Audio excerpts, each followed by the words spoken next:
En el tercio occidental de la isla de la Española surgió una colonia, una que cambiaría el mundo.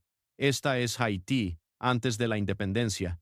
La colonia edificada sobre sangre y fuego. Se llamaba Saint-Domingue, la joya del imperio francés, la colonia más rica del mundo, pero su riqueza no provenía de la belleza o la abundancia, provenía del sufrimiento. En esta isla, el suelo estaba empapado de azúcar y sangre. Las plantaciones se extendían interminablemente, trabajadas por africanos esclavizados, que fueron traídos aquí encadenados, hacinados en barcos como carga, despojados de sus nombres, sus familias, sus idiomas, sus futuros. Saint-Domingue era una máquina brutal e implacable, diseñada para convertir vidas humanas en ganancias. La élite francesa vivía en el lujo, rodeada de mansiones, seda y oro. Pero detrás de cada moneda que tocaban, había una vida rota, un cuerpo golpeado, un alma aplastada. La población esclavizada superaba en número a los colonizadores por más de 10-1, y los franceses lo sabían. Así que gobernaron con terror. Los látigos desgarraban la piel, los collares de hierro se clavaban en la carne. La gente trabajaba hasta que sus cuerpos se desplomaban en los campos. Aquellos que se resistieron fueron torturados, mutilados o asesinados como advertencia para el resto. Esto no era una sociedad, era una pesadilla, pero incluso en la pesadilla más oscura, siempre hay una chispa. En las sombras de las plantaciones, la resistencia creció. Tranquilo al principio, canciones susurradas, rituales ocultos, momentos robados de dignidad. Los esclavizados llevaban consigo la memoria de África, la fuerza de sus antepasados y el fuego de una libertad que nunca habían probado, pero en la que siempre creyeron. Por la noche, en lo profundo de los bosques y montañas, se reunieron en secreto, oraron, planearon, recordaron quiénes eran, y entonces, la chispa se convirtió en llama. En 1791, la isla entró en erupción. La gente esclavizada de Saint-Domingue se levantó en una rebelión tan feroz, tan imparable, que sacudió los cimientos del mundo. Las plantaciones ardieron, las cadenas se rompieron. La élite francesa huyó aterrorizada. Europa observó con incredulidad. ¿Cómo podría la gente más oprimida de la tierra levantarse contra uno de los imperios más poderosos? Pero la gente de Saint-Domingue no estaba luchando por la política, estaban luchando por la vida misma.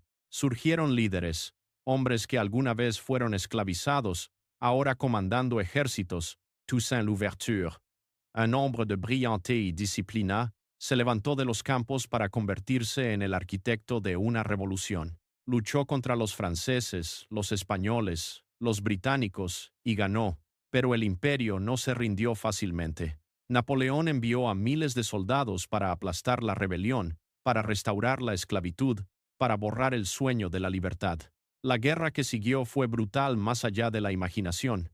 Las ciudades ardieron, los cuerpos llenaron las calles, la enfermedad se extendió por los ejércitos, las familias se separaron. Toussaint fue traicionado, capturado y llevado a Francia, donde murió en una fría celda de prisión. Pero incluso en la muerte, dejó una profecía. Al derrocarme, solo has cortado el tronco del árbol de la libertad. Brotará de nuevo por las raíces, porque son numerosas y profundas. Y tenía razón. La revolución no murió con él.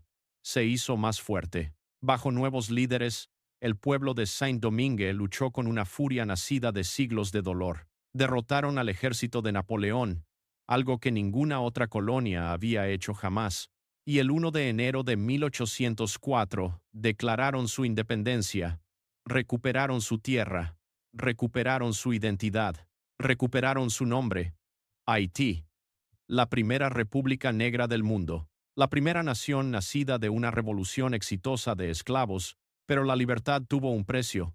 El mundo castigó a Haití por atreverse a levantarse. Francia exigió pagos imposibles. Otras naciones la aislaron, temiendo el ejemplo que daba, y las cicatrices de la colonización permanecieron profundas. Pero la historia de Haití, su verdadera historia, no es una de derrota, es una historia de resistencia, de coraje, de un pueblo que se negó a aceptar cadenas, incluso cuando el mundo insistía, las usan. Antes de la independencia, Haití era una tierra de sufrimiento inimaginable, pero también era una tierra de fuerza inimaginable, un lugar donde el espíritu humano demostró que incluso en la noche más oscura, la libertad aún puede nacer. Esta es la historia de Haití antes de la independencia. Una historia tallada en fuego, sangre y voluntad inquebrantable. Suscríbete para más historias jamás contadas.